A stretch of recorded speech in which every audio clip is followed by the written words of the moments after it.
같이 읽어보겠습니다. 시작. 어떤 율법 교사가 일어나서 예수를 시험하여 말하였다. 선생님, 내가 무엇을 해야 영생을 얻겠습니까? 예수께서 그에게 말씀하셨다. 율법에 무엇이라고 기록하였으며 너는 그것을 어떻게 읽고 있느냐? 그가 대답하였다. 내 마음을 다하고 내 목숨을 다하고 내 힘을 다하고 내 뜻을 다하여 주 너의 하나님을 사랑하여라 하였고 또 내 이웃을 내 몸과 같이 사랑하여라 하였습니다.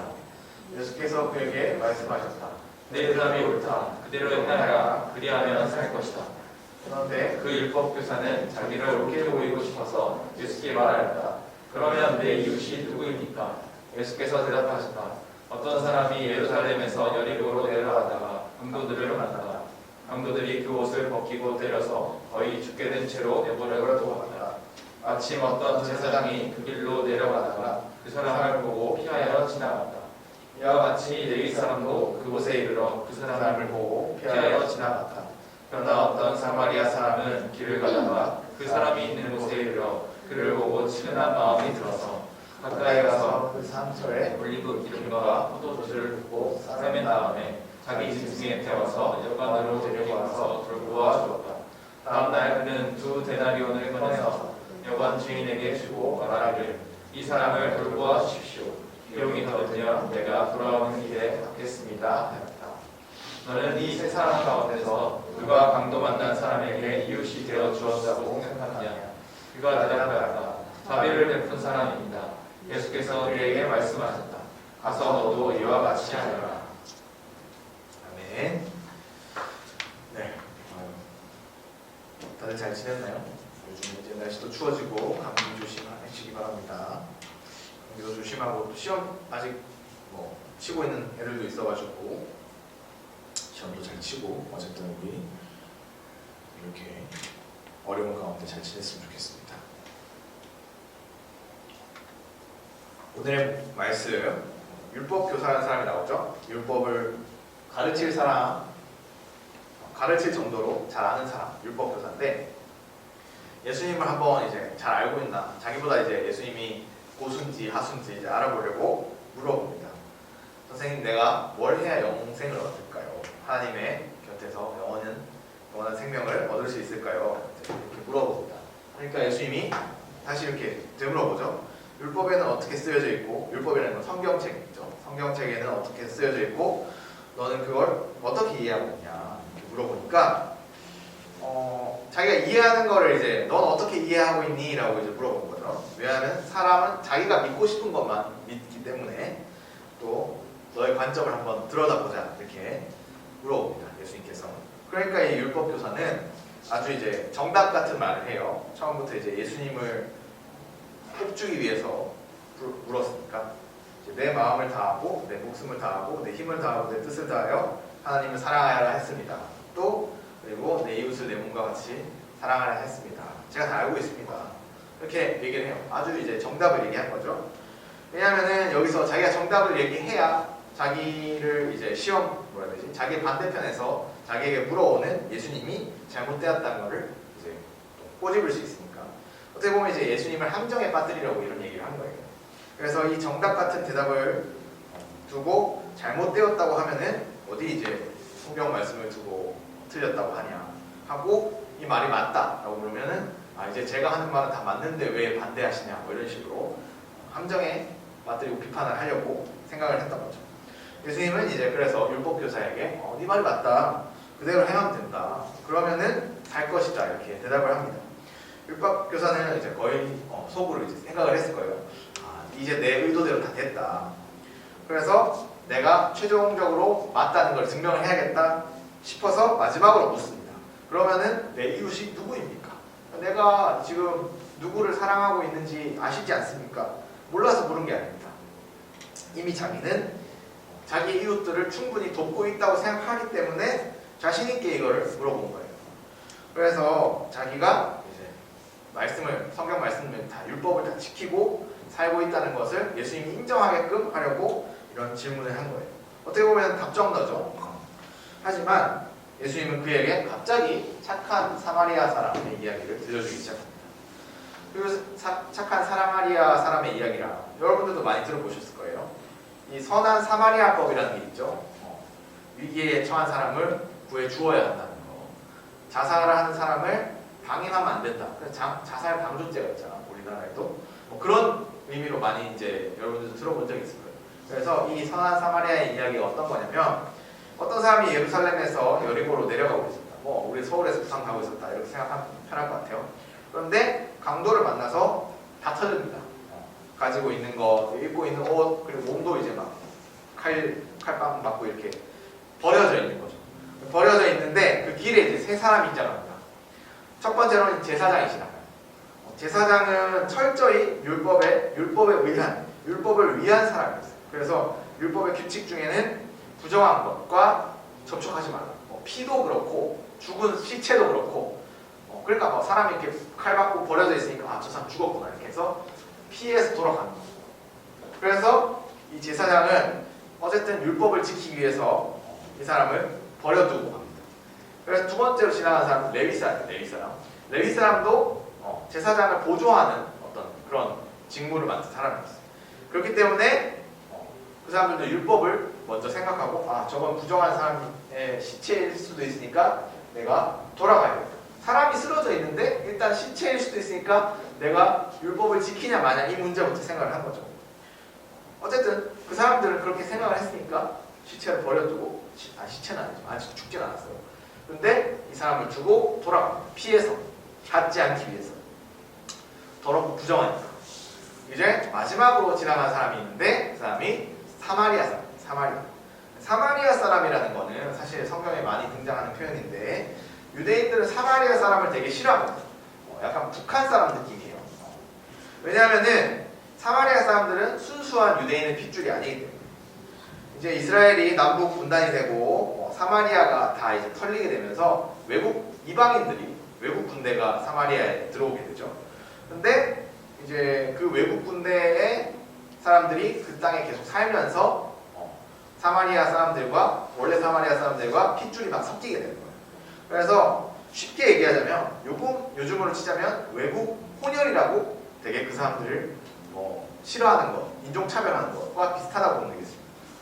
그래서 어쨌든 그렇게 미움을 받던, 욕을 먹던 사마리아 사람들이지만, 그는 이제 오히려 율법을 지키며 이제 스스로 거룩하다고 생각해서 거의 죽어가는 사람을 피해간 그 나머지 두 사람과 달리 이 사람에게 다가가서 이 사람이 죽었는지 안 죽었는지 확인 먼저 하고, 살아있으니까 아까 뭐랬죠? 올리브유와 포도주를 상처에 바르고, 그거 다 이제 올리브유 비싸잖아요.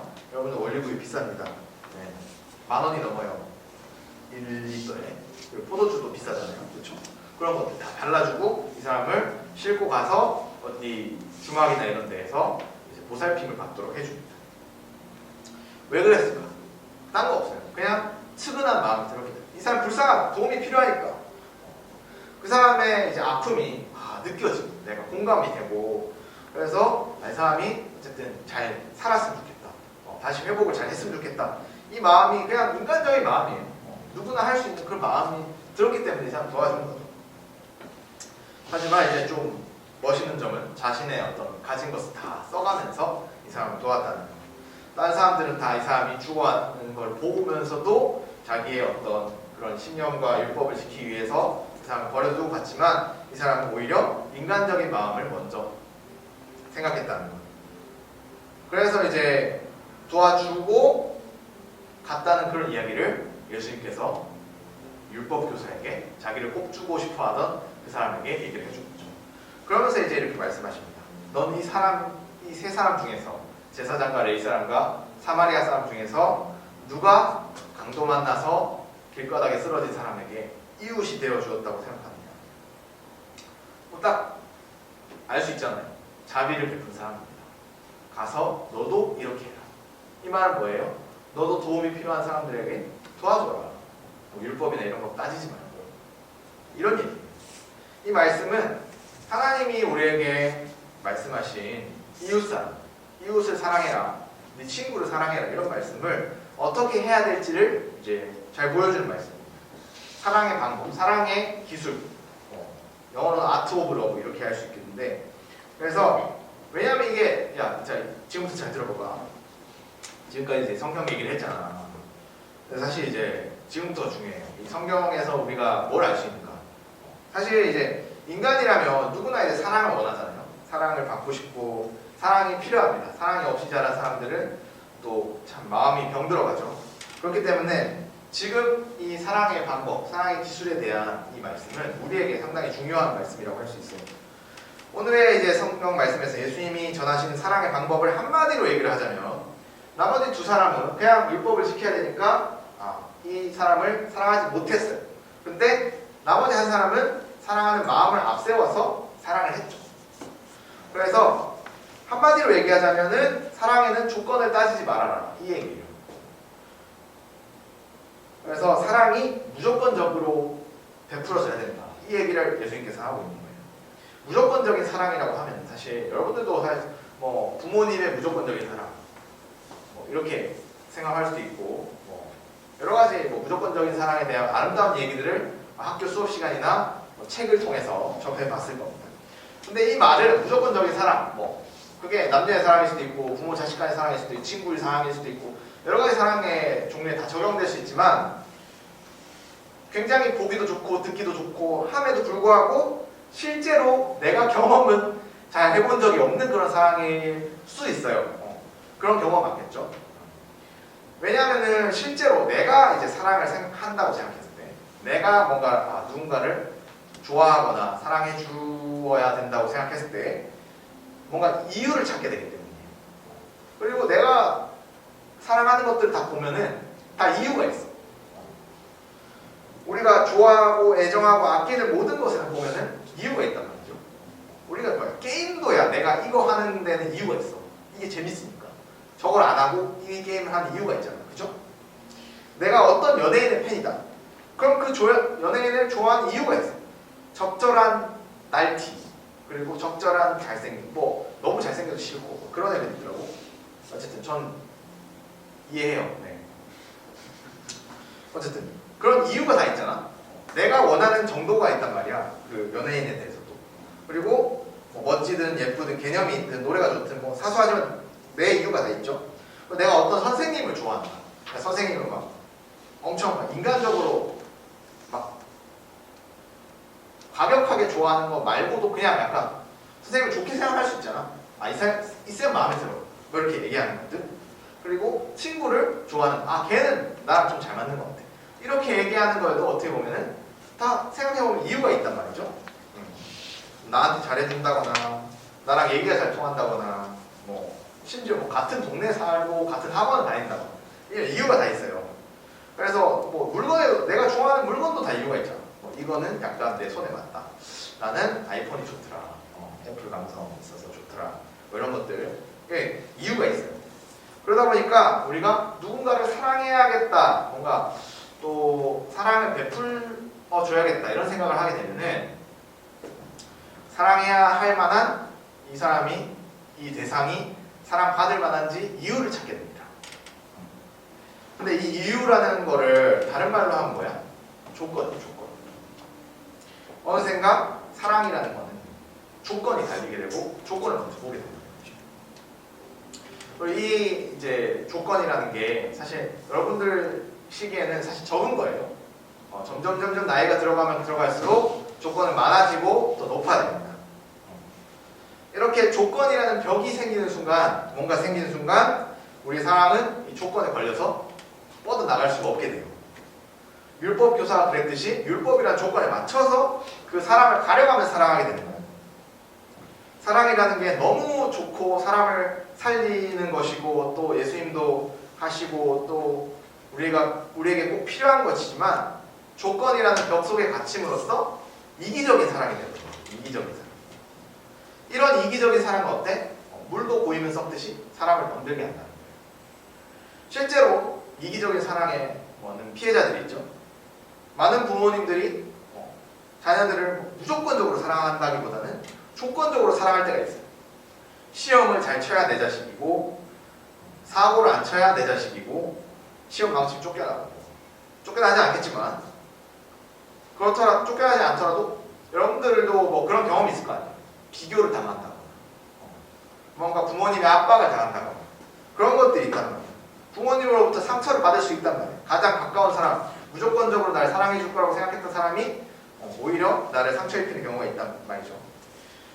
웃기는 얘기지만 사실 참 이게 뭐 그런 얘기를 또 민망하게 할 수 있지만 이런 경우가 주변에 굉장히 많이 일어난다는 거죠. 부정할 수 없는 사실이에요.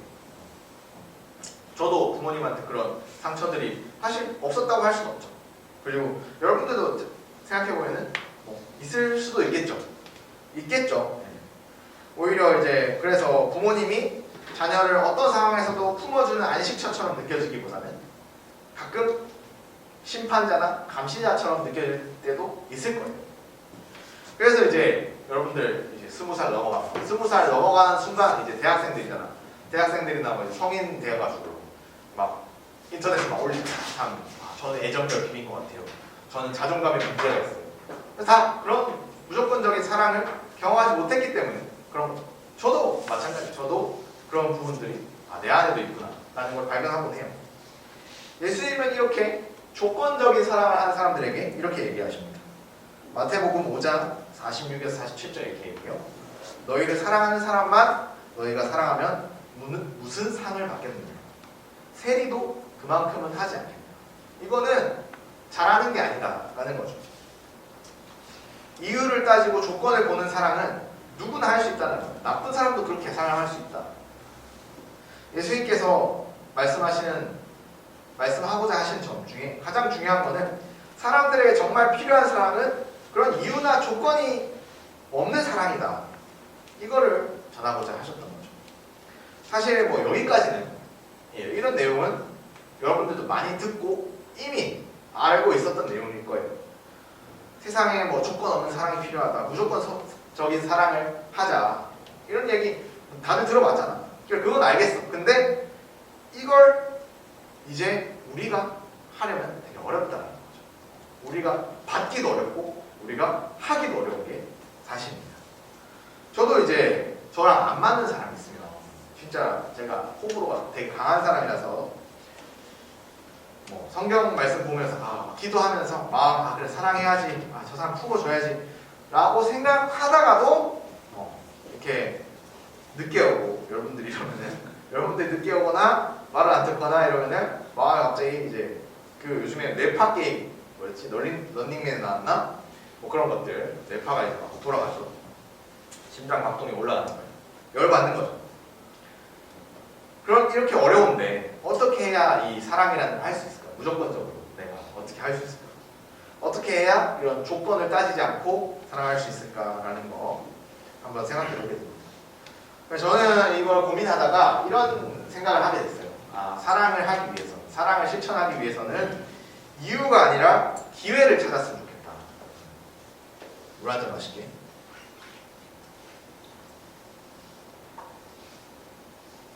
이유가 아니라 사랑할 수 있는 기회를 찾았으면 좋겠다. 제가 이제 여러분들이랑 오랫동안 지냈잖아요. 저 민찬이 같은 경우 올해 나랑 처음 봤지만 어쨌든 제가 이제 저를 오랫동안 알던 여러분들 중에 많은 사람들을 제가 오랜 시간 동안 고난과 역경에 솔로를 지내다가 이제 작년에 겨우 이제 와이프를 만나서 결혼할 수 있었던 거를 알 거예요. 잘 알고 있죠? 근데 이거를 경험해 보니까 내린 결론이 사랑에는 이유가 아니라 사랑의 기회를 찾아야 된다는 거예요. 어떻게 보면 저도 그렇게 했기 때문에 이런 고백을 할 수 있는 거죠. 이 조건을 따지자면 정말 끝도 없습니다. 끝도 없어. 야, 누나 진짜 나중에 이 말 기억날 거다. 이제 결혼할 때 돼가지고 조건을 따지자면 정말 끝도 없습니다. 최소한의 조건이라는 게 또 있잖아. 야, 키가 최소한 여자애들가 최소한 나보다 컸으면 좋겠다. 이런 최소한의 조건이라는 게 있잖아. 그죠?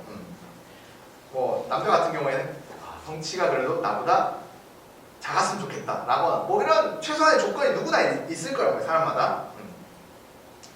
이유를 따지고 조건을 보기 시작하면은 도무지 이제 사람을 시작할 수가 없어. 이거 마음에 안 드는데 저거 마음에 안 드는데 하지만 그 사람과의 사소한 일 그냥 안녕 인사하는 것부터 시작해서 일상적인 순간을 사랑을 할 수 있는 어떤 계기로 생각합니다. 기회로 생각을 한다면 이런 조건이라는 벽에 걸리지 않고 이유를 찾는 일에서 막히지 않고 사랑을 먼저 시작을 할 수가 있는 거죠. 주변에 연애 잘하는 사람들은 보면 다 이렇게 행동을 하더라고요. 다 이제 이유를 먼저 찾는 게 아니고 기회를 먼저 찾는 사람들이었어요. 결혼하고 보니까 저도 이제 뒤늦게 이걸 쓸데없는 진리를 알게 된 거죠. 그래서 여러분들 오늘 성경 말씀을 다시 한번 생각해 봤으면 좋겠어요. 오늘 성경 말씀에서 선한 사마리아인은 나머지 뭐 제사장이나 레위 사람들처럼 사랑의 어떤 조건을 봤던 게 아니에요. 먼저 이 사람에게 도움이 필요해. 쓰러져 있는 사람에게 도움이 필요하니까 내가 도움을 줘야겠다. 이런 도움을 줄 수 있는 기회다. 내가 할 수 있고 해야겠다. 이런 기회를, 사랑의 기회를 먼저 봤던 사람이에요. 그렇기 때문에 나머지 두 사람은 사랑할 수 없었던, 사랑할 이유가 없었던 그 강도 만난 사람에게 다 갈 수 있었고 자비를 베풀 수 있었던 거죠. 사랑을 실천할 수 있었던 거죠. 그래서 이처럼 우리는 우리의 이웃, 우리 곁에 있는 다른 사람들을 사랑할 때 어떤 조건이나 이유를 따지지 않고, 따지기보다 따지기 시작하면 시작도 안 되니까 오히려 그런 사람들에게서 사랑을 할 수 있는 계기를 찾아봐야 돼요. 이 사람의 부족한 모습을 내가 봤어. 그럼 부족한 모습을 채워주는 게 어떻게 보면 기회로 바뀔 수 있는 거죠. 이유가 안 되는, 사랑을 못하는 이유가 되는 게 아니라 사랑을 할 수 있는 기회가 될 수 있는 거죠. 그렇게 받아들일 때 우리가 이웃을 사랑할 수 있고 다른 사람을 사랑할 수 있다는 거 여러분들이 꼭 기억했으면 좋겠어요.